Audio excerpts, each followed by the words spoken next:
ಸಮಾಜಕ್ಕಾಗಿ ಏನು ಕೊಡುಗೆಯನ್ನು ಕೊಟ್ಟಿದ್ದಾರೆ? 10 ರೂಪಾಯಿನಾದರೂ ಖರ್ಚು ಮಾಡಿದಾರಾ? ಸನ್ಮಾನ್ಯ ಸಿ ಸಿ ಪಾಟೀಲ್ ಕೇಳಿದರು. ಬಹುತೇಕ ಸನ್ಮಾನ್ಯ ಸಿ ಸಿ ಪಾಟೀಲರು ಯಾವಾಗ ಈ ಸಮಾಜದವರು ಅಂತ ಬೆಳಕಿಗೆ ಬಂದಿದ್ದು ಅವ್ರಿಗೆ ಅರಿವಿದೋ ಇಲ್ಲೋ ಗೊತ್ತಿಲ್ಲ. ಈ ಸಮಾಜವನ್ನು ಈ ರಾಜ್ಯದಲ್ಲಿ 1994ರಲ್ಲಿ ಅಂದು ವೀರಪ್ಪ ಮೊಯ್ಲಿಯವರು ಮುಖ್ಯಮಂತ್ರಿಗಳಿದ್ದರು. ನಮ್ಮ ತಂದೆಯವರು ಹುನಗುಂದ ಮತಕ್ಷೇತ್ರದ ಶಾಸಕರಾಗಿದ್ದರು.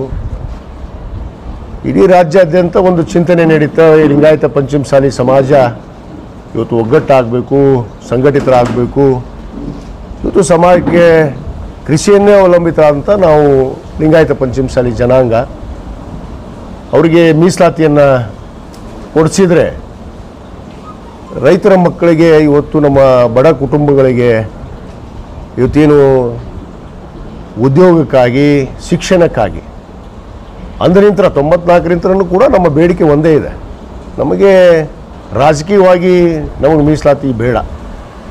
ನಮಗೆ ಬೇಕಾಗಿರುವಂಥದ್ದು ನಮ್ಮ ಮಕ್ಕಳಿಗೆ ವಿದ್ಯಾಭ್ಯಾಸಕ್ಕೆ ಮತ್ತು ಉದ್ಯೋಗಕ್ಕಾಗಿ ಮೀಸಲಾತಿ ಬೇಕು ಅಂಥೇಳಿ ಎಲ್ಲ ಕಡೆಗೆ ಇಡೀ ರಾಜ್ಯದ ನಮ್ಮ ಪಂಚಮಸಾಲಿ ಮುಖಂಡರು ಎಲ್ಲ ಪಕ್ಷಾತೀತವಾಗಿ ಚಿಂತನೆಯನ್ನು ಮಾಡಿ ಅಂದು ನಮ್ಮ ತಂದೆಯವರ ಜೊತೆಗೆ ಹನುಮನಾಳ್ ಗುರುಗಳಿದ್ದರು, ನಮ್ಮ ಲೋಕಸಭಾ ಸದಸ್ಯರಂಥ ಸಿದ್ದಾಳ್ ಅವರಿದ್ದರು, PC ಸಿದ್ದನಗೌಡರು ಇದ್ದರು ಮತ್ತು ಅನೇಕ ಗಣ್ಯಮಾನ್ಯರು ಹಿಂದಿನ ಏನು 94ರಲ್ಲಿ ಎಲ್ಲ ಪಕ್ಷದಲ್ಲಿ ಗುರುತಿಸ್ಕೊಂಡಂಥ ಮುಖಂಡರು ಒಂದು ಬೃಹತ್ ಸಭೆಯನ್ನು ಮಾಡ್ತಾರೆ ಕೊಪ್ಪಳ ಜಿಲ್ಲೆಯ ಯಲಬುರ್ಗಾ ತಾಲೂಕಿನಲ್ಲಿ.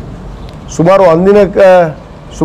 2ರಿಂದ 3 ಲಕ್ಷ ಜನ ಸೇರಿ ಅಂದಿನ ಮುಖ್ಯಮಂತ್ರಿಗಳಂತ ಸನ್ಮಾನ್ಯ ವೀರಪ್ಪ ಮೊಯ್ಲಿಯವರನ್ನು ಬರಮಾಡಿಕೊಂಡು ಅಲ್ಲಿ ಒಂದು ಸಂಘಟನೆಯ ಶಕ್ತಿಯನ್ನು ತೋರಿಸೋದ್ರ ಮುಖಾಂತರ ಅಲ್ಲಿ ಒಂದು ಮನವಿಯನ್ನು ಕೂಡ ಕೊಡ್ತಾರೆ. ಏನು ಲಿಂಗಾಯತ ಪಂಚಮಸಾಲಿ ಸಮುದಾಯ ಇವತ್ತು ಬಹಳ ಅತ್ಯಂತ ಹಿಂದುಳಿದಂಥ ಸಮಾಜ. ಇವತ್ತು ನಮ್ಮ ಸಮಾಜಕ್ಕೆ ಕೂಡ ಶೈಕ್ಷಣಿಕವಾಗಿ, ಸಾಮಾಜಿಕವಾಗಿ ಇವತ್ತು ನ್ಯಾಯವನ್ನು ಒದಗಿಸಬೇಕು ಅಂಥೇಳಿ ಮಾನ್ಯ ಮುಖ್ಯಮಂತ್ರಿಗಳಿಗೆ ಅಂದು ಯಲಬುರ್ಗದಲ್ಲಿ ಸುಮಾರು 3 ಲಕ್ಷ ಜನಸಂಖ್ಯೆ ಸೇರಿಕೊಂಡು ಒಂದು ಮನವಿಯನ್ನು ಕೊಡ್ತಾರೆ. ಏನು ಮೀಸಲಾತಿ ಪ್ರಾರಂಭ, ಅಲ್ಲಿಂದನೇ ನಮ್ಮ ಸಂಘಟನೆ ಪ್ರಾರಂಭ. ಸನ್ಮಾನ್ಯ ಹನುಮನಾಳ್ ಗುರುಗಳು ಅಂಥೇಳಿ ನಮ್ಮ ಕೊಪ್ಪಳ ಜಿಲ್ಲೆಯವರೇ, ನಿವೃತ್ತ ಶಿಕ್ಷಕರು, ಅವರ ಅಧ್ಯಕ್ಷತೆಯಲ್ಲಿ ಒಂದು ಸಭೆ ನಡೀತು. ಅವತ್ತು ನಮ್ಮ ತಂದೆಯವರು ಕೂಡ ಅಧ್ಯಕ್ಷರಿದ್ದಿಲ್ಲ. ತದನಂತರ ಅದೇ 94ರಲ್ಲಿ ನಮ್ಮ ಹನುಮನಾಳ್ ಗುರುಗಳ ಆರೋಗ್ಯ ಸ್ಥಿತಿಗತಿ ಸ್ವಲ್ಪ ಅವರು ರಿಟೈರ್ಡ್ ಆದ ಕಾರಣ ಏನಾಗುತ್ತೆ, ನಮ್ಮ ತಂದೆಯವ್ರನ್ನ ಅಧ್ಯಕ್ಷ ಮಾಡಬೇಕು ಅಂಥೇಳಿ ಎಲ್ಲ ಜನಾಂಗ, ಎಲ್ಲ ಪಕ್ಷದವರು ಸೇರಿಕೊಂಡು ಅವರನ್ನು ಕೊಪ್ಪಳದಲ್ಲೇ ಅಧ್ಯಕ್ಷನಂತೇಳಿ ಘೋಷಣೆ ಮಾಡ್ತಾರೆ. ಅದರಲ್ಲಿ ಈಗಿನ ನಮ್ಮ ಅಖಿಲ ಭಾರತ ಲಿಂಗಾಯತ ಸಮಾಜದ ಪ್ರತಿಷ್ಠಾನದ ಸಂಸ್ಥಾಪಕರು ಪ್ರಬಣ್ಣ ಹುಣಸಿಕಟ್ಟಿ ಆಗಿರ್ಬೋದು, ನಮ್ಮ SM ಪಾಟೀಲವರಾಗಿರ್ಬೋದು, ಮತ್ತು ನಮ್ಮ ನೀಲಕಂಠ ಅಸೂಟಿಯವರಾಗಿರ್ಬೋದು, ನಮ್ಮ ಕೊಟ್ರಗೌಡ ಪಾಟೀಲವರಾಗಿರ್ಬೋದು, ಅನೇಕ ಹಿರಿಯರು ಇವರೆಲ್ಲರೂ ಸೇರಿಕೊಂಡು ತೀರ್ಮಾನ ಮಾಡಿ ಇವರೇ ಅಧ್ಯಕ್ಷ. ನಮ್ಮ ತಂದೆಯವರು ಅಲ್ಲಿ ಕೂಡ ಬೇಡ ಅಂತಾರೆ. ನಾನು ಒಂದು ಪಕ್ಷದ ಸಮಿತಿಯಲ್ಲಿ ನಾನು ಶಾಸಕನಾಗಿ ಕೆಲಸ ಮಾಡ್ತೀನಿ, ನಾನು ಇದಕ್ಕೆ ಅಧ್ಯಕ್ಷ ಆಗೋದ್ರು ಸರಿ ಇರೋಲ್ಲ. ಇಲ್ಲ, ಸಮಾಜದ ಎಲ್ಲ ಮುಖಂಡರು, ಅದು ಪಕ್ಷಾತೀತವಾದಂಥ ಒಂದು ಸೇರುವಂಥ ಸಭೆಯಲ್ಲಿ ಎಲ್ಲರೂ ಕೂಡ PC ಸಿದ್ದನಗೌಡರು ಅವರು JDS ಅಲ್ಲಿದ್ದರು, ಅವರು ಸಚಿವರಾಗಿದ್ದರು, ಅಂಥ ನಾಯಕರಿದ್ದರು. ಸಿದ್ದಾಳ್ ಅವರಿದ್ದರು, PC ಸಿದ್ದನಗೌಡರಿದ್ದರು, AB ಪಾಟೀಲ್ ಅವರಿದ್ದರು, ಅನೇಕ ಗಣ್ಯಮಾನ್ಯರು ಹಿರಿಯರನ್ನು ನಾವು ನೆನೆಸ್ಬೇಕು. ಈ ಸಂದರ್ಭದಲ್ಲಿ ಎಲ್ಲರೂ ಸೇರಿ ನಮ್ಮ ತಂದೆಯವ್ರನ್ನ ಅಧ್ಯಕ್ಷ ಮಾಡ್ತಾರೆ. 1994ರಿಂದ 2003ವರೆಗೂ ನಮ್ಮ ತಂದೆಯವರು ಏನು ಅಕಾಲಿಕ ಮರಣದ ಹೊಂದಿದ್ರು, ಅಲ್ಲಿವರೆಗೂ ಕೂಡ ಅವರೇ ಅಧ್ಯಕ್ಷರು. ಆ ಒಂದು ಸಂಘಟನೆ ಒಂದೇ ಸಂಘಟನೆ, ಅದು ಅಖಿಲ ಭಾರತ ವೀರಶೈವ ಲಿಂಗಾಯತ ಸಮಾಜ ಅಂತೇಳಿ. ಇವತ್ತೇನು ಹರಿಹರ ಪೀಠ ಅಂತ ನಾವು ಹೇಳ್ತೀವಿ, ಅದರ ಮೂಲ ಸಂಸ್ಥಾಪಕರು ಹನುಮನಾಳ್ ಗುರುಗಳು, ನಮ್ಮ ತಂದೆಯವರು ಅಧ್ಯಕ್ಷರು 1994ರಿಂದ 2003ವರೆಗೂ. ಬಹುತೇಕ ಇಡೀ ರಾಜ್ಯದ ಜನತೆಗೆ ಗೊತ್ತಿರುವಂಥದ್ದು. ಆವಾಗ ಸಮಾಜ ಸಂಘಟನೆಯನ್ನು ಪ್ರಾರಂಭ ಮಾಡ್ತಾರೆ. ಈ ಸಮಾಜ ಸಂಘಟನೆ ಆಗುತ್ತೆ. ಅನೇಕ ಜನ ನಮ್ಮ ಜಿಲ್ಲೆಯಲ್ಲಿ ಕೆಲವಷ್ಟು ನಾಯಕರು ಆವಾಗಲೇ ಗುರುತಿಸ್ಕೊಂಡಿದ್ದು, ಸಮಾಜದವರು ಅಂತೇಳಿ ಬಂದಿದ್ದು ಹೊರಗಡೆ. ಈವನ್ CC ಪಾಟೀಲ್ ಕೂಡ, CC ಪಾಟೀಲ್ ಅನ್ನೋದೇ ಯಾರಿಗೆ ಗೊತ್ತಿದ್ದಿಲ್ಲ. ಇವರು 2004ರಿಂದ ಬೆಳಕಿಗೆ ಬಂದಂಥವ್ರು. ಅದಕ್ಕೆ ಅವರಿಗೆ ತಮ್ಮ ಮುಖಾಂತರ ನಾನು ಹೇಳೋಕ್ಕೆ ಇಚ್ಛೆ ಪಡ್ತೇನೆ, ಈ ಸಮಾಜದಲ್ಲಿ ತಾವು ಎಂದು ಗುರುತಿಸ್ಕೊಂಡಿದ್ರಿ, ತಾವು ಹೇಳಿದ್ರಿ ನಿನ್ನೆ ಒಂದು ಮಾತು, ನಾನು ಬೊಮ್ಮಾಯಿಯವರ ಸರ್ಕಾರದಲ್ಲಿ ಒಂದು ಪ್ರಭಾವಿ ಖಾತೆ, ಲೋಕೋಪಯೋಗಿ ಖಾತೆ, ದೊಡ್ಡ ಸ್ಕೀಮ್ ನೋಡ್ರಿ ಇವ್ರದ್ದು, ಪ್ರಭಾವಿ ಖಾತೆ ಅಂತ ಸ್ವಯಂ ತಾನೇ ಹೇಳ್ಕೊತಾರೆ ಇವರು, ಸ್ವಯಂ ಘೋಷಿತ ನಾಯಕರು ಇವರೆಲ್ಲ ಅನ್ನೋದಕ್ಕಿದೆ. ಸ್ವಯಂ ಘೋಷಣೆ ಮಾಡ್ಕೊಳ್ಳೋದು ಪ್ರಭಾವಿ ಖಾತೆ ಅಂತ. ಈ ಖಾತೆ ನೋಡೇ ಇಲ್ಲ ನಾವು, ನಮ್ಮ ತಂದೆಯವ್ರ ಮಂತ್ರಿ ಇದ್ದಿದ್ದಿಲ್ಲ. ಇವರು ಇನ್ನೂ ರಾಜಕೀಯ ಬರೋಕ್ಕಿಂತ ಪೂರ್ವದಲ್ಲೇ ನಮ್ಮ ತಂದೆಯವರು ಸಚಿವರು, ನಮ್ಮ ತಂದೆಯವರು 3 ಬಾರಿ ಶಾಸಕರು. ಬಹುತೇಕ CC ಪಾಟ್ರ ಮರ್ತಿದ್ದಂಗೆ ಕಾಣ್ತತಿ. ಬಹುತೇಕ ಆ ಜನಾಂಗ ಎತ್ಕೊಂಡ್ರಲ್ಲ ಇವ್ರಿಗೆ, ಸಂಘಟನೆ ಮಾಡಿದವರು ನಮ್ಮ ತಂದೆಯವರು. ಈ ಸಂಘಟನೆ ಅಂತಲೇ ಇವರೆಲ್ಲ ಶಾಸಕರಾಗ್ಯಾರ. ನಮ್ಮ ಜಿಲ್ಲೆಯಲ್ಲೇ ಆಗ್ಯಾರ ಒಂದಿಷ್ಟು ಮಂದಿ, ಮತ್ತು ಬೇರೆ ಕಡೆನೂ ಆಗ್ಯಾರ. ಆ ಸಮಾಜ ಸಂಘಟನೆ ಆದಾಗಲ್ಲ ಇವರೆಲ್ಲ ಆಗಿದ್ದು, ಮುಂದೆ ಬಂದಿದ್ದು, ನಾವು ಪಂಚಮಸಾಲಿ ಅಂತ ತಿಳ್ಕೊಳಕತ್ತಿದ್ದು. ಅಲ್ಲಿವರೆಗೆ ಹೇಳ್ಕೊತಿದ್ದಿಲ್ಲ ಇವರು, ಪ್ರಭಾವಿ ಅಂತ ಭಾಷೆ ಮಾಡ್ತಾರೆ ಇವರು. ನಾನು ಒಂದು ಮಾತು ಹೇಳ್ತೀನಿ, ಕಾಶ್ಯಪ್ನವ್ರದ್ದು 10 ರೂಪಾಯಿ ಕೊಡುಗೆ ಇಲ್ಲಲ್ಲಪ್ಪ. ಜನ ಹೇಳ್ತಾರೆ, ಹೇಳಿ ಅದನ್ನ, ನೀನು ಹೇಳೋದಕ್ಕೆ ನಾನು ಒಪ್ಪೋದಿಲ್ಲ, ನಿನ್ನ ಮಾತಿಗೆ ನಾನು ಒಪ್ಪೋದಿಲ್ಲ. ನೀನು ಕೊಡುಗೆ ಏನು? ಪ್ರಭಾವಿ ಸಚಿವ, ಲೋಕೋಪಯೋಗ ಸಚಿವ ಬೊಮ್ಮಾಯಿಯವರ ಸರ್ಕಾರದಲ್ಲಿ. ಆಯ್ತಪ್ಪ, ಮಠದಾಗ ಟೇಬಲು ಕುರ್ಚಿ ಇಲ್ಲ, ಪಾಪ ಅಜ್ಜೋರಿಗೆ ಕಾರ್ ಇಲ್ಲ, ಅಜ್ಜೋರಿಗೆ ಊಟಕ್ಕಿಲ್ಲ, ಅಷ್ಟು ಕಾಳಜಿ ಉಳ್ಳವರು ಗುರುಗಳ ಮೇಲೆ ಮಠ ಕಟ್ಟಿಬಿಡ್ಬೇಕಾಗಿತ್ತು. ಗುರುಗಳಿಗೆ ಒಳ್ಳೆ ಮಠ ಕಟ್ಟು, ಒಂದು AC ರೂಮ್ ಮಾಡಿ ಅವ್ರಿಗೆ ಐಷಾರಾಮ್ ಜೀವನ ಸಾಗಿಸೋದಕ್ಕೆ ತಾವು ಅನುಕೂಲ ಮಾಡ್ಬೋದಾಗಿತ್ತಲ್ಲ. 5 ವರ್ಷಗಳ ಕಾಲ ಪ್ರಭಾವಿ PWD ಸಚಿವರು. ಕಾಶ್ಯಪ್ನವ್ರ ಬಗ್ಗೆ ಸರಳವಾಗಿ ಹೇಳ್ತೀವಿ, 10 ರೂಪಾಯಿ ಖರ್ಚು ಮಾಡಲಿಲ್ಲ, ಬಾರ್ಕೋಲ್ ಹಾಕ್ಕೊಂಡೆ ಮುಕ್ಕೊಂಡೆ ಅಂತ ನಾನು. ಹೌದು, ಹಾಕ್ಕೊಂಡೆ ಮುಕ್ಕೊಂಡಿದ್ದೀನಿ ನಾನು. ಅದಕ್ಕೆ ಏನು ಹೇಳಿದೆ, ತುಮಕೂರಲ್ಲಿ DNA ಟೆಸ್ಟ್ ಮಾಡಬೇಕು, ಅವರು ಮೂತ್ರವನ್ನು ಪರೀಕ್ಷೆ ಮಾಡಿರಿ, ಏನು ಮಾಡ್ತಾರೆ ದಿವಸ ರಾತ್ರಿ ಅಂತೇಳಿ. ನನ್ನಲ್ಲ, ಗುರುಗಳನ್ನ, 2 ಗುರುಗಳು ಮೂತ್ರ ಟೆಸ್ಟ್ ಮಾಡ್ಬೇಕಂತ, DNA ಟೆಸ್ಟ್ ಮಾಡ್ಬೇಕಂತ ಅಂತ ಹೇಳಿದಂಥ ಮನುಷ್ಯ ಇದೇ ಗುರುಗಳ ವಿರುದ್ಧ, ಇದೇ ಬಸವ ಜಯ ಮೃತ್ಯುಂಜಯ ಪೂಜ್ಯರ ವಿರುದ್ಧ ಹೇಳಿದಂಥವ್ರು ಮನುಷ್ಯ ಇವತ್ತು ಭಾಳ ಪ್ರೀತಿ ಬಂದ್ಬಿಟ್ಟೈತಿ. ಯಾಕಂದ್ರೆ ಯಾಕೆ ಪ್ರೀತಿ ಬಂದೈತೆ ಅನ್ನೋದು ಹೇಳ್ತೀನಿ. ಇವರೆಲ್ಲರೂ ಸೇರಿಕೊಂಡು ಅವ್ರನ್ನ ಭಾರತೀಯ ಜನತಾ ಪಕ್ಷದ ಪೂಜ್ಯರನ್ನಾಗಿ ಮಾಡ್ಕೊಂಡಿದ್ದಕ್ಕೆ ಇದು ಆಗಿರುವಂಥದ್ದು. ಪಕ್ಷಾತೀತ ಸ್ವಾಮಿಗಳಾಗಿದ್ದರು, ಎಲ್ಲ ಜಾತಿ ಜನಾಂಗಗಳನ್ನು ಗೌರವಿಸುವಂಥದ್ದು, ಎಲ್ಲ ಧರ್ಮಗಳಿಗೆ ಗೌರವಿಸುವಂಥದ್ದಕ್ಕೆ ನಾವು ಕೂಡ ಪ್ರೀತಿ ಮಾಡಿದ್ವಿ. ಅವರಿಗೆ ಮಾಡಿಲ್ಲ ಅಂತ ಹೇಳೋದಿಲ್ಲ. ನಾವೇ ಪೀಠಕ್ಕೆ 2008ರಲ್ಲಿ ನಮ್ಮ ತಂದೆಯವರ ಕನಸಿತ್ತು, ಇಲ್ಲಿ ಕೂತಂಥ ಹಿರಿಯರ ಕನಸಿತ್ತು.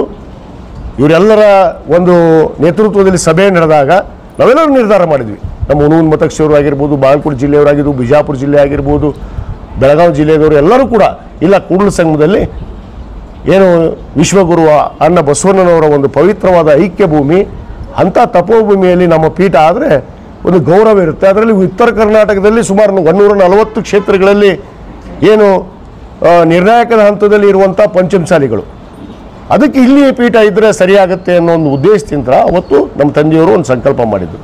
ಅದೇ ಸಂಕಲ್ಪವನ್ನು ಅವ್ರದ್ದು ಇರದೇ ಇದ್ದರೂ ಕೂಡ ಮಾಡಬೇಕು ಅಂತ ಹಠ ಹಿಡಿದು ನಾನು 2008ರಲ್ಲಿ ಇದೇ ನಮ್ಮ ಅಂಬರೀಷ್ ನಾಗೂರ್ ಇದ್ದಾರೆ, ಇದೇ ನಮ್ಮ ಗಂಗನಾ ಬಾಗೇವಾಡಿಯವರು ಇದ್ದಾರೆ, ಇದೇ ಜಿ ಪಾಟೀಲ್ ಸಾಹೇಬ್ರು ಇದ್ದಾರೆ, ಶೇಖರಪ್ಪ ಬಾದೋಡಿಗರು ಇದ್ದಾರೆ, ಸಂತರವರು ಇದ್ದಾರೆ, ನಮ್ಮ ಮಾಂತೇಶ್ ಅವರು ಇದ್ದಾರೆ, ಶಿವಾನಂದ ಕಂಠಿಯವರು ಇದ್ದಾರೆ, ಎಲ್ಲರೂ ಸಾಕ್ಷಿ. ನಾವೆಲ್ಲ ಕೂಡ ನಿರ್ಧಾರ, ಒಮ್ಮತದ ನಿರ್ಧಾರ ತಗೊಂಡು ಅವತ್ತು ಇವ್ರು ಯಾರು ಇಲ್ಲ, mister CC Patil, mister Yatnal, ಯಾರು ಇಲ್ಲ ಇವ್ರ ಸಂಘಟನೆಗೂ ಎಂದೂ ಗುರುತಿಸ್ಕೊಂಡಿಲ್ಲ, ಎಂದೂ ಸಮಾಜ ಸಂಬಂಧ 1 ರೂಪಾಯಿ ಖರ್ಚು ಮಾಡಿದ್ ಬಿಡ್ರಿ, ಸಮಾಜ ಸಂಬಂಧ ಧ್ವನಿ ಎತ್ತಿದವರಲ್ಲ ಇವರು. ಸಮಾಜ ಸಂಘಟನೆ ಆಗಿ ಯಾವಾಗ ಸಮಾಜ ಬೆಳಕಿಗೆ ಬಂದ ಮೇಲೆ ಇವರು ಹೊರಗೆ ಬಂದರು ರಾಜಕಾರಣಕ್ಕೆ. ಇವರು 2004 ಮಟ್ಟ ಏನಿದ್ರು ಅನ್ನೋದನ್ನು ನಾನು ಕೇಳೋಕ್ಕೆ ಇಷ್ಟಪಡ್ತೀನಿ. ಮೊದಲು ಇವರು ಆಮೇಲೆ ಸಮಾಜಕ್ಕೆ ಏನು ಕೊಡುಗೆ ಅಂತ ಮಾತಾಡ್ತಾರಲ್ಲ ಇವರು. ಏನೇನು ಕೊಡುಗೆ ಕೊಟ್ಟಿಲ್ಲ ನನಗೆ ಗೊತ್ತಿಲ್ಲ. ಇದೇ ಹೋರಾಟ ನಡೆದಂಥ ಸಂದರ್ಭದಲ್ಲಿ ನಾವು ಪಾದಯಾತ್ರೆಯನ್ನು ಪ್ರಾರಂಭ ಮಾಡ್ಬೇಕಂದಾಗ ಈ ರಾಜ್ಯದ ಒಬ್ಬ ಮುಖ್ಯಮಂತ್ರಿಗಳಿಗೆ ಫೋನ್ ಬರುತ್ತೆ ಬೆಳಿಗ್ಗೆ 7:30ಗೆ. ನಮ್ಮದು ನಾಳೆ ಅಂದರೆ ಬೆಳಿಗ್ಗೆ ಹೋರಾಟ ಸಭೆಯನ್ನು ಪ್ರಾರಂಭ ಮಾಡೋಕ್ಕೆ ನಾವು ಕರೆ ಕೊಟ್ಟಿದ್ವಿ ಇಡೀ ರಾಜ್ಯದ ಜನರಿಗೆ. ನಮ್ಮ ಪೂಜ್ಯರಿಗೆ ಒಂದು ಫೋನ್ ಬರುತ್ತೆ, ಬಸವಜಯ ಮೃತ್ಯುಂಜಯ ಸ್ವಾಮಿಗಳಿಗೆ. ಒಬ್ಬ ರಾಜ್ಯದ ಮುಖ್ಯಮಂತ್ರಿಗಳು, ಒಬ್ಬ ಪ್ರಭಾವಿ ಸಚಿವರು ಫೋನ್ ಹಚ್ಚಿ ಕೊಡ್ತಾರೆ, ನೀವು ಈ ಹೋರಾಟವನ್ನು ಕೈ ಬಿಡಬೇಕು, ನಾಳೆ ಮಾಡುವಂಥ ಸಭೆ ನಿಲ್ಲಿಸಬೇಕು. ಅವಾಗ ನಮ್ಮ ಪೂಜ್ಯರು ಇವರು ಮಕ್ಕೊಂಡ ಬಿಟ್ಟಿದ್ರು. ತಾವು ಬಂದಿದ್ರಿ ಅವತ್ತು, ಬಹುತೇಕ ಬಾಗಲಕೋಟೆ ಮಾಧ್ಯಮದವ್ರು ಎಲ್ಲರೂ ಬಂದಿದ್ರಿ, ಸಾಕ್ಷಿಯಾಗಿದ್ರಿ. ನಾನು ಕೂಡ ಬಂದೆ. ಯಾಕ್ರಿ ಬುದ್ಧಿ ಈ ನಿರ್ಧಾರ ಅಂದ್ಕೊಳ್ಳಿ, ಮುಖ್ಯಮಂತ್ರಿಗಳು ಫೋನ್ ಮಾಡಿಬಿಟ್ರ ಅಂತ. ಮುಖ್ಯಮಂತ್ರಿ ಮಾಡಿದ್ರೆ ಏನು ಮೀಸಲಾತಿ ಕೊಡ್ತಾರಂತ ಘೋಷಣೆ ಮಾಡಿದ್ರಲ್ಲಪ್ಪ. ಬೆಳಗಾವದಲ್ಲಿ ಇವರು ಪ್ರಥಮವಾಗಿ ಒಂದು ಹೋರಾಟವನ್ನು ಪ್ರಾರಂಭ ಮಾಡಿದಾಗ 6 ತಿಂಗಳಲ್ಲಿ ನಾನು ಮೀಸಲಾತಿಯನ್ನು ಕೊಡ್ತೀನಿ ಅಂತೇಳಿ ಪ್ರಮಾಣ ಮಾಡಿದಂಥ ಮುಖ್ಯಮಂತ್ರಿಗಳು ಅವತ್ತು ಫೋನ್ ಮಾಡ್ತಾರೆ ಈ ಹೋರಾಟ ಮಾಡಬೇಡ್ರಿ ಅಂತ ಹೇಳ್ತಾರೆ. ಅವ್ರು ನಮ್ಮವರೇ, ನಮ್ಮ ಮಂತ್ರಿಗಳೇ, ಮಂತ್ರಿ ಆದ ತಕ್ಷಣ ಅವ್ರು ಫೋನ್ ಮಾಡಿಸ್ತಾರೆ. ಇದು ಆಗಿದ್ದು. ಪೂಜ್ಯರು ಮುಕ್ಕೊಂಡ್ರು, ನಾನು ಹೋದೆ, ಯಾವ ಬಸವನಗುಡಿ ಯತ್ನಾಳ ಇದ್ದಿಲ್ಲ, ಏನೂ ಇಲ್ಲ, ಉದ್ಘಾಟನೆ ಬಂದ ಮನುಷ್ಯ ಅಷ್ಟೇ. ಆ ಕಾರ್ಯಕ್ರಮಕ್ಕೆ ಉದ್ಘಾಟನೆ ಬಂದಾನ. ಪೂರ್ವ ತಯಾರಿ 4 ತಿಂಗಳಿಂದ ಮಾಡಿದ್ವಿ ನಾವನ್ನ. ಪಾದಯಾತ್ರೆ ಮಾಡಬೇಕು, ನಮ್ಮ ಜನಾಂಗಕ್ಕೆ ನಮ್ಮ ತಂದೆಯವ್ರ ಕನಸಿತ್ತು, ಮೀಸಲಾತಿ ಕೊಡಿಸ್ಬೇಕು, ಸಮಾಜ ಕಟ್ಟದಲ್ಲಿ ಹುಟ್ಟಿದೀನಿ, ನಾನು ಒಂದು ಸೇವೆ ಮಾಡಬೇಕು ಅಂತ ಕಳ್ಕಳಿಂತರ ಪಾದಯಾತ್ರೆಯನ್ನು ಮಾಡಿದೆ. 39 ದಿವಸಗಳ ಕಾಲ 712 ಕಿಲೋಮೀಟರ್, ಒಂದು ಅರ್ಧ ಕಿಲೋಮೀಟರ್ ಸ್ಕಿಪ್ ಮಾಡಲಾರ್ದೆ ನಡೆದಂಥವ್ನು ನಾನು. ನನಗೆ ಆರೋಪ ಮಾಡಿದ್ರು, ಇವರು DNA ಟೆಸ್ಟ್ ಮಾಡ್ರಿ, ಇವ್ರು ರಾತ್ರಿ ಡ್ಯಾನ್ಸ್ ಮಾಡ್ತಾರ, ಕುಡಿತಾರ ಅಂಥೇಳಿ ಆರೋಪ ಮಾಡಿದ್ದು ಇದೆ CC ಪಾಟೀಲ್, ಪುಣ್ಯಾತ್ಮ ಸಮಾಜದವ್ರ ಮೇಲೆ. ಇವ್ರು ಹೊಟ್ಟೆ ಕಿಚ್ಚಿತ್ತಲ್ಲ, ನಾವು ಪಾದಯಾತ್ರೆ ಚಲೋ ಮಾಡಿದ್ವಿ. ಆಮೇಲೆ ಒಂದು ಸಭೆ ಬರುತ್ತೆ, ಆವಾಗ ಮಾರನೇ ದಿವಸನೇ ಒಂದು ನಿಯೋಗ ಬರುತ್ತೆ ಸರ್ಕಾರದಿಂದ ಕೂಡಲ ಸಂಗಮಕ್ಕೆ, ಅದರ ನೇತೃತ್ವ CC ಪಾಟೀಲ್ರು. ಒಳಗೆ ಬಂದು ಏನು ಹೇಳ್ತಾರೆ, ನಾವು ಸರ್ಕಾರದ ಪ್ರತಿನಿಧಿಯಾಗಿ ಬಂದಿದ್ದೀನಿ, ನೀವು ಸಮಾಜದವ್ರು ಮಾಡೋ ಕೆಲಸ ನೀವು ಮಾಡಿರಿ, ನಾನು ಹೊರಗೆ ಬೇಡ ಅಂತೀನಿ ಅಂತ ಅಂದ. ಇದು ನ್ಯಾಯ? ಹೊರಗೆ ನಾ ಬೇಡ ಅಂತ ಹೇಳ್ತೀನಿ, ಒಳಗೆ ನೀವು ಮಾಡೋದು ಮಾಡ್ರಿ ಅಂತ. ಅಷ್ಟು ಅಂದ ಮನುಷ್ಯ ನಾವು ಬೆಂಗಳೂರು ಮುಟ್ಟೋವರೆಗೂ ಒಂದು ಸಾರಿ ಯಾರು ಬರ್ಬೇಕಲ್ಲ ಯಾವ್ದಾರ ವೇದಿಕೆ ಒಳಗೆ. ಆಮೇಲೆ ಇನ್ನೊಂದು ಮಾತು ಹೇಳ್ತಾರ, ನೀವು ಹರಿಹರ ಪೀಠದವ್ರನ್ನ ಯಾವುದೇ ಕಾರಣಕ್ಕೆ ಈ ಹೋರಾಟಕ್ಕೆ ಕರೆಯಂಗಿಲ್ಲ. ನನಗೆ ಫೋನ್ ಕರೆ, ಮಿಸ್ಟರ್ CC ಪಾಟೀಲ್, ನಾನು ಯಾವುದೂ ಮರ್ತಿಲ್ಲ, ದಾಖಲೆಗಳನ್ನ ಇಟ್ಕೊಂಡು ಕೂತೀನಿ, ಸುಮ್ಮನೆ ಬಾಯಿಗೆ ಬಂದತ್ತಂತೇಳಿ ಬಾರ್ಕೋಲ್ ಹಾಕ್ಕೊಂಡು ತೆಗೆದಿಲ್ಲ. ಸಿದ್ದರಾಮಯ್ಯ ಸರ್ಕಾರ ಬಂದಿದ್ದು ಬಾರ್ಕೋಲ ಹೋಗ್ಬಿಡುತ್ತಂತ, ನಾನು ಬಾರ್ಕೋಲ ಇನ್ನೂ ತೆಗೆದಿಟ್ಟೀನಿ. 4 ಅದಾವ, ಒಂದಲ್ಲ, ನಿಮ್ಮಂಥವ್ರಿಗೆ ಇಟ್ಟೀನಿ ಅವನ್ನ ಬಾರ್ಕೋಲ್. ಸಂದರ್ಭ ಬಂದ್ರೆ ನಿಮಗೆ ಬರ್ಬೇಕಾಗತ್ತದ, ಯಾಕಂದ್ರೆ ಒಬ್ಬಗಿತ್ತದ. ತುಮಕೂರಿನಾಗ ಏನಾಗಿತ್ತು ಅಂತ ಮರ್ತೀರೇನು? ಬಾರ್ಕೋಲ್ ತೆಗೆದಿದ್ನಲ್ಲ ಅವತ್ತು ನಾನು. ಯಾರ ವಿರುದ್ಧ ತೆಗೆದೆ? ನಮ್ಮವ್ರ ವಿರುದ್ಧ ತೆಗೆದಿದ್ದೆ ನಾನು. ಹೋರಾಟ ನಿಲ್ಸಕ್ಕೆ ಬಂದಿದ್ರು ತುಮಕೂರಕ್ಕೆ, ಇವರ ಕಾಂಪ್ರಮೈಸಿಗೆ ಬಂದಿದ್ರು. ಕಾಂಪ್ರಮೈಸ್ ಇಬ್ಬರು ಸಚಿವರು ಬಂದಿದ್ರು, ಅದ್ರಾಗ ಒಬ್ಬ ಶಾಸಕ ಇದ್ದ ಧಾರವಾಡದ, ಅವನು. ಇವ್ರು ಯಾರು ಸರಿಯಾಗಿ ಬಂದಿಲ್ಲ, ಅವ್ರಲ್ಲ ನಮ್ಮನ್ನು ಹೋರಾಟ ನಿಲ್ಸಕ್ಕೆ ಬಂದರು. ಅವತ್ತು ಬಾರ್ಕೋಲ್ ತೆಗೆದೆ ನಾನು, ನಿಜವಾಗ್ಲು ಅವತ್ತು ಬಾರ್ಕೋಲ್ ತೆಗೆದೀನಿ. ಇಬ್ಬರು ಪ್ರಭಾವಿ ರಾಜ್ಯದ ಸಚಿವರ ವಿರುದ್ಧ ಬಾರ್ಕೋಲ್ ತೆಗೆದೀನಿ ನಾನು. ಸಮಾಜಕ್ಕೆ ನೀವು ಅನ್ಯಾಯ ಮಾಡಕ್ಕೆ ಬಂದ್ರೆ ನಾನು ಕೇಳಂಗಿಲ್ಲ ಅಂತ ಹೇಳಿದ್ದೀನಿ. ಇವತ್ತು ಅದೇ ಸ್ಟ್ಯಾಂಡ್ ಇದೆ. ನಾನು ಮೀಸಲಾತಿ ಹೋರಾಟ ಬಿಟ್ಟು ಸರಿಯಾದ ಮಗ ಅಲ್ಲ. ನಾನು ಸರ್ಕಾರದಲ್ಲಿ ಶಾಸಕನಾಗಿ ಕೆಲಸ ಮಾಡ್ತಾ ಇದ್ದೀನಿ. ಮುಖ್ಯಮಂತ್ರಿಗಳಿಗೆ ನಾವು ಯಾವ ರೀತಿ ಮನವಿ ಮಾಡ್ಕೋಬೇಕು ನಾವು ಮಾಡ್ತಾ ಇದ್ವಿ. ಇವತ್ತು ಜನಗಣತಿ ವರದಿ ಬಂತು, ಏನಾಯ್ತು ಇವತ್ತು ನಾವು ಮುಖ್ಯಮಂತ್ರಿ ಕೇಳಿದ್ವಿ, ಏನಾದರೂ ಮಾಡಿ ನಮ್ಮ ಸಮಾಜಕ್ಕೆ ಮೀಸಲಾತಿ ಕೊಡ್ರಿ. ಇವ್ರು ಹೇಳಿದ್ರು 2D 2C ಕೊಟ್ಟಿವಿ ಸ್ವಾಮಿ. ಇವತ್ತು 2D 2C ಕೊಟ್ಟರೆ ನಮ್ಮ ಮಕ್ಕಳ ಕೈಯಾಗ ಸರ್ಟಿಫಿಕೇಟ್ ತಹಸೀಲ್ದಾರ್ ಕೊಡ್ತಾರ, ಕೊಡಿಸ್ತಾರ ಇವರು? ಇಲ್ಲ. ಇದು 2002ರಲ್ಲಿ, ನಿಮಗೆ ಇನ್ನೊಂದು ಸತ್ಯಾಸತ್ಯತೆ ಗೊತ್ತಿರಲಿ, ಇದನ್ನು ಜಾಸ್ತಿ ಹೇಳಕ್ಕೆ ಹೋಗೋದಿಲ್ಲ. 2002ರಲ್ಲಿ ನಮ್ಮ ತಂದೆಯವರು ಸಚಿವರಿದ್ದರು, SM ಕೃಷ್ಣ ಅವರು ಮುಖ್ಯಮಂತ್ರಿ ಇದ್ದರು. ದಾಖಲೆಗಳನ್ನು ಕೊಡ್ತೀನಿ. 2002ರಲ್ಲಿ ವೀರಶೈವ ಲಿಂಗಾಯತ ಪಂಚಮಸಾಲಿ ಸಮಾಜ, ವೀರಶೈವ ಲಿಂಗಾಯತ ಅನ್ನೋ ಶಬ್ದ 3Bಯಲ್ಲಿ ಸೇರಿದ್ದು ಕೂಡ 2002ರಲ್ಲಿ ಮುಖ್ಯಮಂತ್ರಿ SM ಕೃಷ್ಣ ಅವರಿದ್ದಾಗ ನಮ್ಮ ತಂದೆಯವರು ಎಲ್ಲರೂ ಒತ್ತಾಯ ಮಾಡಿ 3B ಒಳಗೆ ಹಾಕ್ಸಿದ್ರು ಪ್ರಥಮವಾಗಿ. 2002ರಲ್ಲಿ ಆಗಿದ್ದು. ಯಡಿಯೂರಪ್ಪನವ್ರು ಮಾಡಿದ್ರು ಅಂತ ಒಂದಿಷ್ಟು ಮಂದಿ ಭಾಷಣ ಮಾಡ್ತಾರೆ 2009ರಾಗ. ತೆಗೆದು ನೋಡ್ರಿ ದಾಖಲೆ. ಸುಳ್ಳು ಜನರ ಮುಂದೆ ಪ್ರತಿಭಾಗ ಮಾಡಬಾರ್ದು. ಯಾವ ಸರ್ಕಾರ ಮೀಸಲಾತಿಯನ್ನು ಕೊಡ್ತು? 3B ಕೊಡ್ತು. 5% ಪ್ರಾರಂಭ ಆಯಿತು. ಅದು ನಮ್ಮ ಸಚಿವರು, ನಮ್ಮ ತಂದೆಯವರು ಇದ್ದಾಗಲೇ 2002ರಲ್ಲಿ. ಇವ್ರು ಹೇಳ್ತಾರೆ 2D ಕೊಟ್ವಿ, 2C ಕೊಟ್ವಿ. 2D 2C ಕೊಡ್ರಪ್ಪ, ಇವತ್ತು ನನಗೆ ಸರ್ಟಿಫಿಕೇಟ್ ಕೊಟ್ಬಿಡ್ರಿ. ಸರ್ವೋಚ್ಚ ನ್ಯಾಯಾಲಯದಲ್ಲಿ ಇವರು 2B ಮೀಸಲಾತಿ, ಅಲ್ಪಸಂಖ್ಯಾತರ ಮೀಸಲಾತಿಯನ್ನು ಕಿತ್ತು ಹಾಕಿ ರಾಜ್ಯದಲ್ಲಿ 2% ಒಕ್ಕಲಿಗರಿಗೆ, 2% ಪಂಚಮಸಾಲರಿಗೆ ಕೊಟ್ಟು ಕೇವಲ 43 ಒಳಪಂಗಡಗಳು, ಲಿಂಗಾಯತ ಒಳಪಂಗಡಗಳು 3Bದಲ್ಲಿ ಇದ್ವಿ. ಅದನ್ನು ತೆಗೆದಾಗಿ 56 ಜನನ ಸೇರಿಸಿ ಕೊನೆಗೊಂದು ಶಬ್ದ ಬರೀತಾರೆ, ಏನಂತ ಆರ್ಡರಲ್ಲಿ 2D 2Cಯಲ್ಲಿ ಅನಾಥ ಜಾತಿಗಳಿಗೆ ಕೂಡ ಇದರಲ್ಲಿ ಮೀಸಲಾತಿ ಅವಕಾಶ ಐತಂತ. ಅನಾಥ ಜಾತಿಗಳು ಆರ್ಡರ್ ಕಾಪಿ ಕೊಡ್ತೀನಿ ನಿಮಗೆ ಶಬ್ದ. ಅದೇನಾಗುತ್ತೆ? ಅಲ್ಪಸಂಖ್ಯಾತರು ಹೋಗಿ 2B ಮೀಸಲಾತಿ ತೆಗೆದ ತಕ್ಷಣ ಅವರು ಸರ್ವೋಚ್ಚ ನ್ಯಾಯಾಲಯದಲ್ಲಿ ಹೋಗಿ ತಡೆಯಾಜ್ಞೆ ತಗೊಂತಾರೆ. ನಮಗೆ ಮೀಸಲಾತಿ ನೀವು ಕಡಿಮೆ ಮಾಡಿದ್ರಿ, ಯಾವ ಕಾರಣಕ್ಕೆ ಕಡಿಮೆ ಮಾಡಿದ್ರಿ ಅಂದಾಗ ಸರ್ವೋಚ್ಚ ನ್ಯಾಯಾಲಯ ತಡೆಯಾಜ್ಞೆ ಕೊಡುತ್ತೆ. ಅವಾಗ ತಡೆಯಾಜ್ಞೆ ಕೊಟ್ಟು ಸರ್ಕಾರಕ್ಕೆ ಉತ್ತರ ಕೊಡ್ರಿ ಅಂತ ಕೇಳಿದಾಗ ಸರ್ಕಾರದ ಸಾಲಿಸಿಟರ್ ಜನರಲ್ ಚಾಲೆಂಜ್ ಮಾಡ್ತೀನಿ, ಇವರು CC ಪಾಟೀಲ್ಗೆ, ಬೊಮ್ಮಾಯಿಗೆ, ಯಾರು ಇವರು ಯತ್ನಾಳಗೆ ಸಾಲಿಸಿಟರ್ ಜನರಲ್ ಸರ್ಕಾರದ ಅಡಿಯಲ್ಲಿ ಕೆಲಸ ಮಾಡ್ತಾರೋ ಏನು ಬೇರೆ ವೈಯಕ್ತಿಕವಾಗಿ ಕೆಲಸ ಮಾಡ್ತಾರೆ ರೀ ಸಾಲಿಸಿಟರ್ ಜನರಲ್ಲು.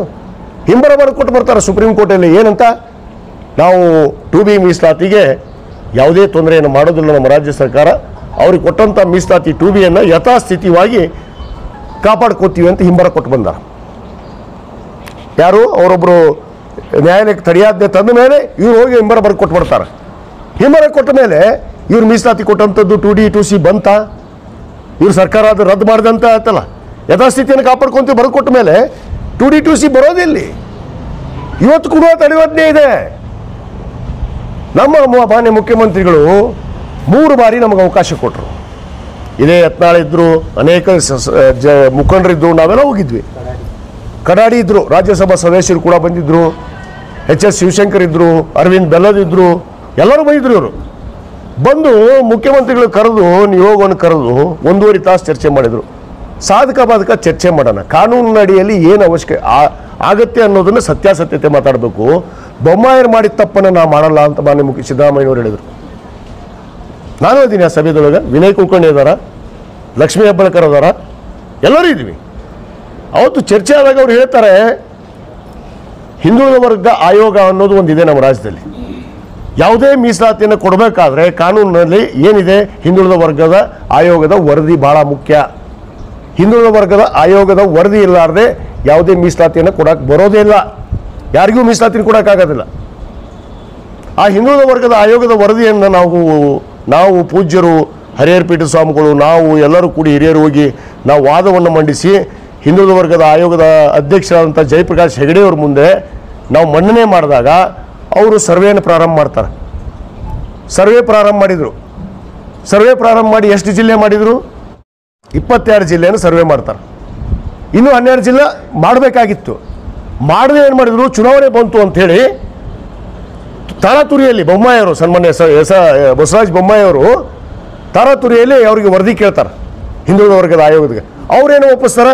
ಮಧ್ಯಂತರ ವರದಿಯನ್ನು ಕೊಡ್ತಾರೆ. ಮಧ್ಯಂತರ ವರದಿ. ನಿಮ್ಮ ಕಾನೂನದು ಒಂದು ಮಾತನ್ನು ಹೇಳಕ್ಕೆ ಇಚ್ಛೆಪಡ್ತೇನೆ. ಸನ್ಮಾನ್ಯ CC ಪಾಟೀಲರು ಭಾರಿ ಖಾತೆ, ಲೋಕೋಪಯೋಗಿ ಸಚಿವರೇ, ಕಾನೂನು ಅರಿವು ಐತೆ ನಿಮಗೆ? ಮಧ್ಯಂತರ ವರದಿ ಮೇಲೆ ಯಾರಾದರೂ ಮೀಸಲಾತಿ ಕೊಡೋದಕ್ಕೆ ಸಾಧ್ಯನಾ? ನಾನು ನಿಮಗೆ ಇವತ್ತು ಚಾಲೆಂಜ್ ಮಾಡ್ತೀನಿ. ಯಾರು ನ್ಯಾಯವಾದಿಗಳು ಕರ್ಕೊಂಡು ಬರ್ರಿ ನನ್ನ ಹತ್ರ. ಮಧ್ಯಂತರ ವರದಿ ಮೇಲೆ ಮೀಸಲಾತಿಯನ್ನು ಕೊಡೋದಾದರೆ ಇವತ್ತು ನಮ್ಮ ಮುಖ್ಯಮಂತ್ರಿಗಳ ಕಡೆ ಕೊಡಿಸ್ತೀನಿ. ಕಾನೂನು ತೊಂಬರ್ರಿ. ಒಬ್ಬ ಹೇಳ್ತಾನೆ ಮುಖ್ಯಮಂತ್ರಿಗಳ ಪರಮಾಧಿಕಾರ ಉಪಯೋಗ ಮಾಡ್ಬೇಕಂತ. ಎಲ್ಲೈತಿ ಪರಮಾಧಿಕಾರ ಮುಖ್ಯಮಂತ್ರಿಗಳಿಗೆ? ಒಂದು ಆಯೋಗ ಅಂತ ಐತಿ, ಆಯೋಗ ವರದಿ ತೊಗೋಬೇಕು. ಸರ್ಕಾರ ಪೂರ್ಣ ಪ್ರಮಾಣದ ವರದಿ ತೊಗೊಂಡ ಮೇಲೆ ಸರ್ಕಾರದ ಏನು ಸಚಿವ ಸಂಪುಟದಲ್ಲಿ ಇಟ್ಟು ಅದನ್ನು ನಿರ್ಧಾರ ಮಾಡಬೇಕಾಗತ್ತೆ. ಅದು ಪೂರ್ಣ ಪ್ರಮಾಣ ವರದಿಯಲ್ಲಿ ನಮ್ಮ ಪರವಾಗಿ ಶಿಫಾರಸ್ತಾಗಿರಬೇಕು. ಅಂದಾಗ ಮಾತ್ರ ಮೀಸಲಾತಿ ಕೊಡೋದಕ್ಕೆ ಸಾಧ್ಯ. ಇವ್ರು ವರದಿ ನೋಡ್ರಿ, ತೆಗೆದು ನೋಡ್ರಿ. ಸನ್ಮಾನ್ಯ CC ಪಾಟೀಲ್ರ, ನಿಮ್ಮ ಸರ್ಕಾರ, ನಿಮ್ಮ ಅಧ್ಯಕ್ಷರೇ ಇದ್ರಲ್ಲ ಜಯಪ್ರಕಾಶ್ ಹೆಗಡೆ ಅವರು ವರದಿ ಕೊಟ್ಟರಲ್ಲ, ಅದನ್ನು ತೆಗೆದು ನೋಡ್ರಿ ದಯವಿಟ್ಟು. ಅಲ್ಲಿ ಲಿಂಗಾಯತ ಪಂಚಮಸಾಲಿ ಸಮಾಜಕ್ಕೆ ಮೀಸಲಾತಿ ಕೊಡೋಕ್ಕಾಗೋದಿಲ್ಲ ಅಂತ ಸ್ಪಷ್ಟ ಬರೆದ್ಬಿಟ್ರ ಮಧ್ಯಂತರ ವರದಿಯಲ್ಲಿ. ಇನ್ನೂ ಪೂರ್ಣ ಪ್ರಮಾಣ ವರದಿ ಬಾಕಿ ಐತಿ. ನಮ್ಮ ಮುಖ್ಯಮಂತ್ರಿಗಳೆಷ್ಟು ಭಾಳ ಕಾನೂನು ಅರಿವಿರೋರಂಥವ್ರು, ವಕೀಲರು. ಇವ್ರಂಗೆ ದಡ್ತನ ಮಾಡೋದಿಲ್ಲ. ಅವ್ರು ಹೇಳಿದ್ರು ನಾ ದಡ್ತನ ಮಾಡೋದಿಲ್ಲ, ಬೊಮ್ಮಾಯಿ ಮಾಡಿದ ದಡ್ತನ. ನಾನು ಪೂರ್ಣ ಪ್ರಮಾಣದ ವರದಿ ಕೇಳ್ತೀನಿ ಹಿಂದುಳಿದ ವರ್ಗದ ಆಯೋಗಕ್ಕೆ. ಆಯೋಗದ ವರದಿಯನ್ನು ತಗೊಂಡು ನಾನು ಚರ್ಚೆ ಮಾಡ್ತೀನಿ ನಮ್ಮ ಸಚಿವ ಸಂಪುಟದಲ್ಲಿ ಅಂತ ಹೇಳಿದರು. ಈಗಲೇ ಘೋಷಣೆ ಮಾಡ್ರಿ, 2D ಕೊಟ್ಬಿಡ್ರಿ ಅಂತ. ಎಲ್ಲಿ ಕೊಡಕ್ಕೆ ಬರ್ತದೆ? ಸರ್ವೋಚ್ಚ ನ್ಯಾಯಾಲಯ ತಡೆ ಆಜ್ಞೆ ಐತ್ರಿ ಸ್ವಾಮಿ. CC ಪಾಟೀಲ್ರ, ನೀನಾರು ಹೇಳಿರಲ್ಲ 2D ಕೊಟ್ಬಿಟ್ಟು ಅಂತ. 2D ತೊಗೊಂಬಂದು ಕೊಡ್ರಿ. ಈಗ ಯಾಕಪ್ಪ ಕೋರ್ಟಿಗೆ ನಾವು ಯಾಕೆ ಹೋಗ್ಬೇಕು? ನೀವು ಹೋಗಿ ಆ ತಡೆ ಆಜ್ಞೆಯನ್ನು ತೆಗೆಸ್ರಲ್ಲ, ತೆಗೆಸ್ರಿ. ನೀವೇ ಮಾಡಿದ್ದಲ್ಲ, ಸಾಲಿಸಿಟರ್ ಜನರಲ್ ನೀವಲ್ಲ ಹಿಂಬರ ಬರೆದು ಕೊಟ್ಟಿದ್ದು, ನಾವಲ್ಲ. ನಾವು ಕಾಂಗ್ರೆಸ್ ಸರ್ಕಾರದವ್ರು ಬಂದ ಮೇಲೆ ಅಲ್ಲಲ್ಲ. ನೀವು BJP ಸರ್ಕಾರದಾಗ, ಬೊಮ್ಮಾಯಿಯರ ಸರ್ಕಾರದಾಗ ಸಾಲಿಸಿಟರ್ ಜನರಲ್ ಬರೆದು ಕೊಟ್ರಲ್ಲ ಹಿಂಬರ. ಸುಮ್ಮನೆ ಜನರನ್ನು ದಾರಿ ತಪ್ಪಿಸುವಂಥದ್ದು. ಇದನ್ನೇ ನಾನು ಸದನದಲ್ಲಿ ಉತ್ತರ ಕೊಟ್ಟಿದ್ದೀನಿ. ಇವರು ಇವತ್ತು ನನ್ನ ಹೊರಗಿಟ್ಟಿದ್ದು, ದೂರಿಟ್ಟಿದ್ದು ಉದ್ದೇಶ ಇಷ್ಟೇ. ಸ್ವಾಮಿಗಳ ಆದಿಯಾಗಿ ಇದು ಸ್ವಯಂ ಘೋಷಿತ ಇವರೇ ಗುರುಗಳಂತೆ, ಜನ ಹೇಳೋದು ಗುರುಗಳಲ್ಲ. ಸ್ವಯಂ ಘೋಷಿತ ಈ ಪಂಚಮಸಾಲಿ, ಲಿಂಗಾಯತ ಪಂಚಮಸಾಲಿ ಸಮುದಾಯಕ್ಕೆ ನಾನೇ ಗುರು, ಅವರೇ ನಾಯಕರು ಅಂತ. ಅಬ್ಬಾ ಯಾರು ಹೇಳಿದ್ರಪ್ಪ ಇವ್ರ ನಾಯಕರು, ಇವ್ರ ಗುರುಗಳು ಅಂತ ಒಪ್ಪಿದವ್ರು ಯಾರು? ಜನಾಂಗ ಒಪ್ಪಕ್ರಿ, ಸಮುದಾಯ ಒಪ್ಪಕ್ರಿ. ನೀವು ಸ್ವಯಂ ಘೋಷಿತ ಮಾಡಿದ್ರಲ್ಲ, ಸ್ವಯಂ ಘೋಷಿತ ನಾಯಕರಲ್ಲ. ಅದಕ್ಕೆ ಇನ್ನೂ ಪೂರ್ಣ ಪ್ರಮಾಣದ ವರದಿ ತೊಗೋಬೇಕು ನಾವು. ಇನ್ನೂ 12 ಜಿಲ್ಲೆ ಸರ್ವೆ ಆಗ್ಬೇಕು. ಸತ್ಯತೆ ಹೇಳ್ತಾ ಇದ್ದೀನಿ. ಆ ತಡೆಯಾಜ್ಞೆಯನ್ನು ತೆಗಿಬೇಕು. ಆವಾಗ ಸರ್ಕಾರದ ಪಾತ್ರ, ಹಿಂದುಳಿದ ವರ್ಗದ ಆಯೋಗದ ಪಾತ್ರ ಬರುತ್ತೆ. ಇವರು ಅದನ್ನೆಲ್ಲ ಮುಚ್ಚಿಡ್ತಾರ. ಎಲ್ಲ ಮುಚ್ಚಿಟ್ಟು ನಾವು 2D ಕೊಟ್ಟಿದ್ವಿ, 2C ಕೊಟ್ಟಿದ್ವಿ. ಎಲ್ಲಿ 2D 2C ಮಾತೈತ್ರಿ 2D ಕೊಡ್ರಿ ಅಂತ. ಮತ್ತೆ ಈಗ ಮೊನ್ನೆ ಬೆಳಗಾವಿದಾಗ ಹೋರಾಟ ಮಾಡಿದ್ರು ಇವರು, ನಮ್ಮನ್ನು ಬಿಟ್ಟು ಹೊರತುಪಡಿಸಿ. ವಕೀಲರ ಪರಿಷತ್ ಮಾಡಿ ಹೋರಾಟ ಮಾಡ್ತಾರೆ. ವಕೀಲರು ನೀವು ಕೂಡ ಬೆಂಗಳೂರಿಗೆ ಬಂದಿತ್ತು. ಮಾನ್ಯ ಮುಖ್ಯಮಂತ್ರಿಗಳ ಹತ್ರ ನಾವು ಕೂತ್ಕೊಂಡಿವಿ, ಅಲ್ಲಿ ಕೂಡ 1.5 ತಾಸು ಚರ್ಚೆ ಮಾಡಿದ್ವಿ. ಅವಾಗ ಕೂಡ ಬಹಳ ಸ್ಪಷ್ಟವಾಗಿ ಮಾನ್ಯ ಸಿದ್ದರಾಮಯ್ಯನವರು ಹೇಳಿದ್ದಾರೆ, ನೋಡ್ರಿ ನಾನು ಪೂರ್ಣ ಪ್ರಮಾಣದ ವರದಿ ತಗೋಬೇಕು, ವರದಿ ಆಯೋಗ ಕೊಟ್ಟ ಮೇಲೇ ನಾನು ಕ್ಯಾಬಿನೆಟಿಗೆ ಶಿಫಾರಸು ಮಾಡ್ತೀನಿ, ಕ್ಯಾಬಿನೆಟಿಗೆ ಶಿಫಾರಸು ಮಾಡಿ ನಾನು ಚರ್ಚೆ ಮಾಡಿ ಮೀಸಲಾತಿಯನ್ನು ಕೊಡೋದಕ್ಕೆ ಪ್ರಯತ್ನ ಮಾಡ್ತೀನಿ ಅಂತ ಹೇಳಿದರು. ವಿನಃ ಅವ್ರು ಎಂದೂ ಕೊಡೋಲ್ಲ ಅಂತ ಹೇಳಿಲ್ಲ, ನಾವು ಎಂದು ಈ ಹೋರಾಟ ಬಿಟ್ಟು ಸರಿದೀವಿ ಅಂತ ಹೇಳಿಲ್ಲ. ನಾವು ಹೋರಾಟದಲ್ಲೇ ಇದ್ದೀವಿ. ಕಾನೂನು ತೊಡಕನ್ನು ನಾವು ಅರ್ಥ ಮಾಡ್ಕೋಬೇಕಲ್ಲ. ಅರಿವಿಲ್ಲಾರದೆ ಸುಮ್ಮನೆ ಸರ್ಕಾರದ ಮ್ಯಾಗ ಲಿಂಗಾಯತ ವಿರೋಧ ಸರ್ಕಾರ, ಲಿಂಗಾಯತ ಪಂಚಮ ಸಾಲಿಯರಿಗೆ ಹೊಡಿಸ್ಬಿಟ್ರು. ಕಲ್ತೂರವ್ರು ಯಾರಪ್ಪ ಪುಡಾರಿಗಳು? ಮಿಸ್ಟರ್ ಬಸವನಗೌಡ ಪಾಟೀಲ್ ಯತ್ನಾಳ್ ನೀನೇ ಪುಡಾರಿಗಳ ಅವರು, RSS ಪುಡಾರಿಗಳು. ನಾನು ಸಡನ್ನಾಗಿ ಹೇಳೀನಿ ಈ ಮಾತು, ಬಾಯಿ ಮುಚ್ಚಿದ್ವಲ್ಲ. RSS ಪುಡಾರಿಗಳನ್ನ ಕರ್ಕೊಂಡ್ಬಂದು ತಾವೇ ಚಪ್ಪಲ್ ಚುಳ್ಕೊಂಡ್ರೆ. ನನ್ನ ಹತ್ರ ವಿಡಿಯೋದ ಪ್ರೂಫ್ ತೋರಿಸ್ತೀನಿ ಬೇಕಾದ್ರೆ ನನ್ನ ಕಡೆ ಮೊಬೈಲ್ನೊಳಗೆ, ಸಂದರ್ಭ ಬಂದ್ರೆ ಅದನ್ನು ಬಿಡುಗಡೆ ಮಾಡ್ತೀನಿ. ತಾವೇ ಕಲ್ ತುರ್ಕೊಂತಾರೆ ಹಿಂಗೆ, ಅದು ತಲೆಗೆ ಹೊಡಿದು ಪೊಲೀಸ್ ನೋಡಿದ್ರು ಅನ್ನೋದು. ಚಪ್ಪಲ್ ತುರ್ಕೊಂಡ್ರ ತಾವ, ಆ ವಿಡಿಯೋ ಸಿಕ್ಕವ ನಮಗೆ, ಸುಳ್ಳಲ್ಲ. ಆಮೇಲೆ ಯಾರೀ ಪೊಲೀಸರು? ಪೊಲೀಸರ ಕರ್ತವ್ಯ ಏನು? ನಿಮ್ಮನ್ನು ಹೊಡ್ಯಾಕೆ ಬಂದ್ರೆ ಸುಮ್ಬಿಡ್ಬೇಕಾ? ಬಿಡ್ತಾರ? ಇವರು ಪುಡಾರಿಗಳನ್ನ ಬಿಟ್ಟು ಗಲಾಟೆ ಮಾಡಿಸಿ ಪಾಪ ನಮ್ಮ ಸಮಾಜದ ಅಮಾಯಕರನ್ನ ಹೊಡಿಸಿ, ಕಾಲು ಮುರಿದಂಗೆ ಹೊಡಿಸಿ ಎಷ್ಟೋ ಮಂದಿಗೆ ಆಗ್ಯಾವು. ಇವತ್ತು ಅವ್ರು ನೋಡ್ಕೊಳ್ಳೋರು ಯಾರು? ಈ ಸ್ವಾಮೀಜಿ ನೋಡ್ಕೋತಾರ? ಎತ್ತ ನೋಡ್ಕೊಡೋಣ ಹೋಗಿ ಕೇಳ್ರಿ ಅವ್ರಿಗೆ. ಇದನ್ನು ಬಿಟ್ಬಿಟ್ರ, ಹೊಡಿಸ್ಕೊಂಡು ಹೋತು. ಆರೋಪ ಕೊಡಬೇಕಾಗಿತ್ತು, ಸರ್ಕಾರದ ಮೇಲೆ ಆರೋಪ ಕೊಡೋದಕ್ಕೆ ಕಷ್ಟದ ಗಲಾಟೆ ಮಾಡಿಸಿದ್ದು. ಇದೇ ಸುವರ್ಣಸೌಧದ ಮುಂದೆ 2022ರಾಗ 6 ಲಕ್ಷ ಜನ ಸೇರಿದ್ವಿ ನಾವು. ಬಸವರಾಜ ಬೊಮ್ಮಾಯಿ ಅವರು ಮುಖ್ಯಮಂತ್ರಿ ಇದ್ದಾಗ ನಾವು ಮುತ್ತಿಗೆ ಹಾಕ್ಬೇಕಂದಾಗ ಬೊಮ್ಮಾಯಿಯವರು ಕರೆ ಕಳಿಸ್ತಾರೆ ನಮ್ಮನ್ನು. SP ಬರ್ತಾನೆ ನಮ್ಮ ಕರೆಯಕ್ಕೆ ವೇದಿಕೆಗೆ. ನಾವು ಹೋರಾಟದ ಸಭೆಯಲ್ಲಿ ವೇದಿಕೆಗೆ ಬಂದರು. ಬಸವನಗೌಡ ಪಾಟೀಲ್ ಅವರು ಹೇಳಿದ್ರು, ಇಲ್ರಿ ವಿಜಯಾನಂದ ಮುಖ್ಯಮಂತ್ರಿ ಕರೆಯಕ್ಕೆ ಕಳಿಸಿ ಅಂದ್ರೆ ಹೋಗ್ಬೇಕಾಗತ್ತೆ ಬರ್ರಿ ಅಂತೇಳಿ. ಇದೇ CC ಪಾಟೀಲ, ಇದೇ ಅರವಿಂದ್ ಬೆಲ್ಲದ, ಇವರೇ ನಮ್ಮನ್ನೆಲ್ಲರೂ ಕರ್ಕೊಂಡು ಹೋಗ್ತಾರೆ. ಮುಖ್ಯಮಂತ್ರಿಗಳ ಚೇಂಬರ್ಗೆ ಹೋಗ್ತೀವಿ. ಸನ್ಮಾನ್ಯ ಬಸವರಾಜ ಬೊಮ್ಮಾಯಿಯವರು ಒಳಗೆ ಕರ್ಕೊಂಡು ಹೋಗ್ತಾರೆ ನಮ್ಮನ್ನು 5 ಜನನ್ನ. ಹೇಳ್ತಾರ ನಮಗೆ ಕರೆಸಿ, ವಿಜಯಾನಂದ ದಯವಿಟ್ಟು ನಾನು ಸತ್ಯ ಮಾತಾಡ್ತೀನಿ, ನೆಂಬು ನಿಮಗೆ ಮೀಸಲಾತಿ ಕೊಡ್ತೀನಿ 2A, 1 ತಿಂಗಳು ತಡ್ಕೊಂಬಿಡ್ರಿ ಅಂತ.